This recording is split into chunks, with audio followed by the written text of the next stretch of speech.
mau nanya nih, kalian tahu nggak apa itu neraca pembayaran? Enggak. Belum, gimana sih?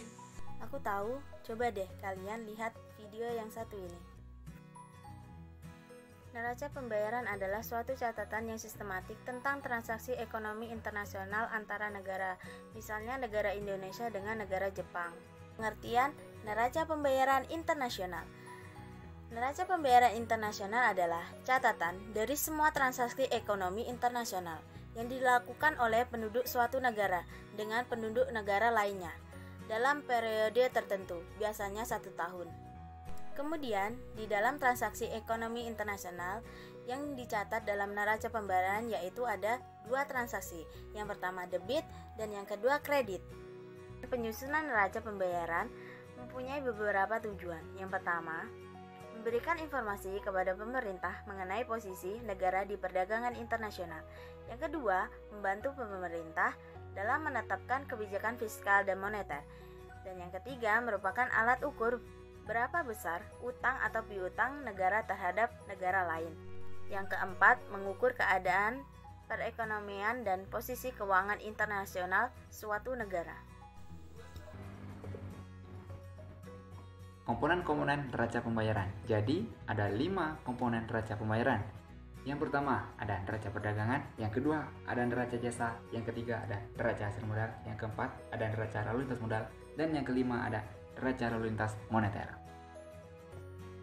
Neraca perdagangan adalah neraca yang berisi perbandingan antara besarnya nilai ekspor dengan nilai impor suatu negara dalam waktu 1 tahun.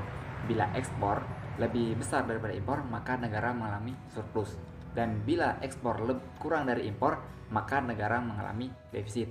Yang kedua, ada neraca jasa, adalah neraca yang mencatat transaksi jasa yang diselenggarakan dan diterima oleh suatu negara dalam waktu 1 tahun. Misalnya, ada jasa pengangkutan, asuransi, pariwisata, jasa perdagangan, dan jasa perbankan.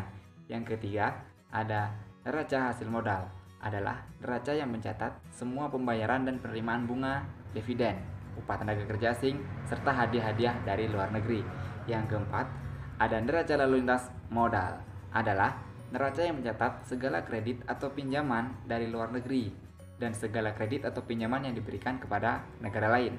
Nah, yang kelima, yang terakhir ini ada neraca lalu lintas moneter, adalah neraca yang mencatat dan memperlihatkan perkembangan atau perubahan cadangan devisa suatu negara. Cadangan tersebut terdiri dari emas dan devisa. Macam-macam neraca pembayaran. Jadi ada 3 macam neraca pembayaran. Yang pertama, neraca pembayaran defisit. Yang kedua, neraca pembayaran surplus. Dan yang ketiga, neraca pembayaran seimbang. Jadi, neraca pembayaran defisit. Apa sih itu neraca pembayaran defisit? Neraca pembayaran defisit adalah neraca pembayaran yang menunjukkan jumlah transaksi pembayaran luar negeri atau transaksi debit lebih besar dibandingkan transaksi penerimaan dari luar negeri atau transaksi kredit. Yang kedua, ada neraca pembayaran surplus. Apa sih itu neraca pembayaran surplus? Jadi, neraca pembayaran surplus adalah neraca pembayaran yang menunjukkan transaksi debit lebih kecil. Yang ketiga, ada neraca pembayaran seimbang. Apa sih itu neraca pembayaran seimbang? Neraca pembayaran seimbang adalah neraca pembayaran yang menunjukkan transaksi debit sama dengan transaksi kredit.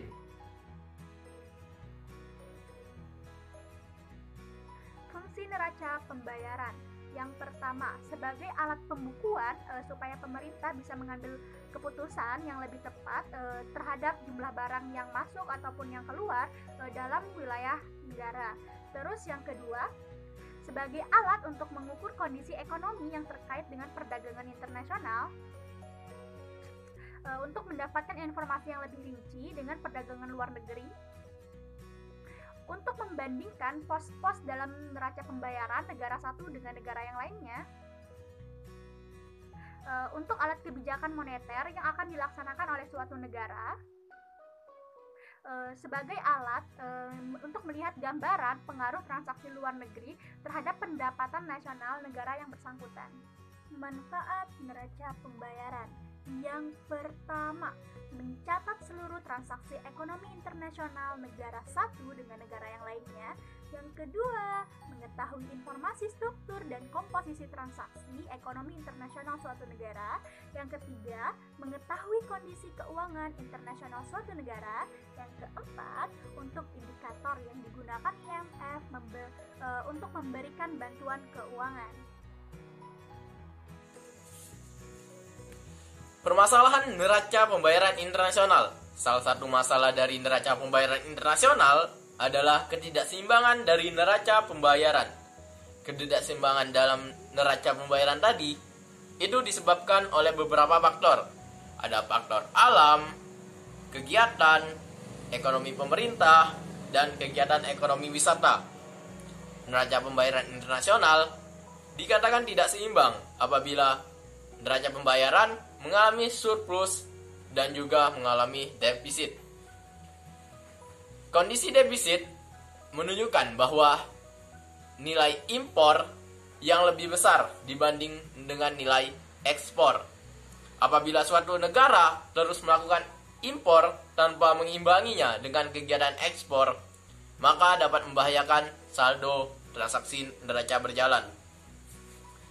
Saldo neraca transaksi berjalan yang terancam, hal ini dapat menyebabkan berkurangnya cadangan devisa suatu negara. Negara yang memiliki aktivitas ekonomi baik dapat digambarkan melalui antara ekspor dan juga impor itu mengalami keseimbangan.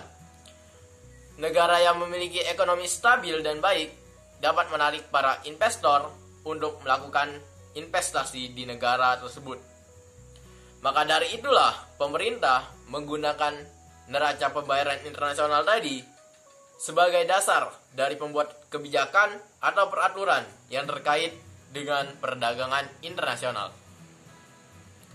Tujuannya untuk menghindari daripada defisit suatu negara dan meningkatkan surplus suatu negara yang dapat menyebabkan kesejahteraan masyarakat dan tentu saja dapat meningkatkan devisa negara. Kondisi neraca pembayaran Indonesia. Kondisi neraca pembayaran Indonesia pada kuartal pertama tahun 2020 kemarin mencatat sebesar 8,5 miliar US dollar. Lalu dengan posisi cadangan devisanya pada akhir Maret 2020 kemarin tercatat sebesar 121,0 miliar.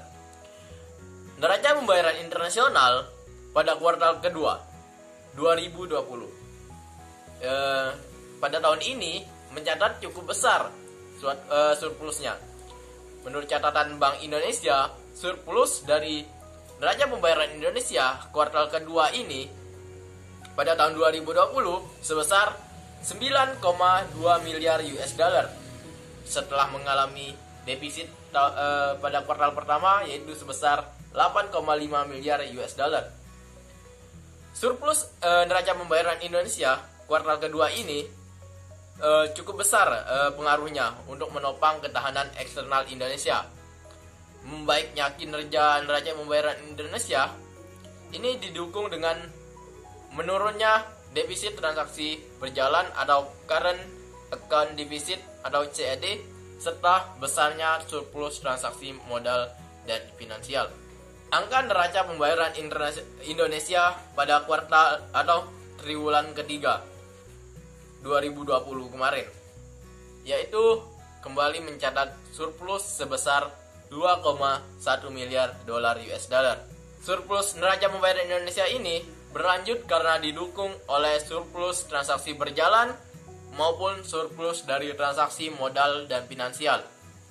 Pada triwulan ketiga 2020 tadi, transaksi berjalan mencatat surplus sebesar 1,1 miliar dolar US. Kemudian atau 0,4% dari PDB Indonesia. Sedangkan transaksi modal dan finansial tadi itu mencatat surplus sebesar 1,0 miliar US dollar atau sama 4,3% 0,4% terhadap PDB. Gimana, udah pada ngerti belum penjelasan mengenai neraca pembayaran? Udah dong. Wow, keren penjelasannya. Ternyata begitu ya. Terima kasih atas penjelasannya.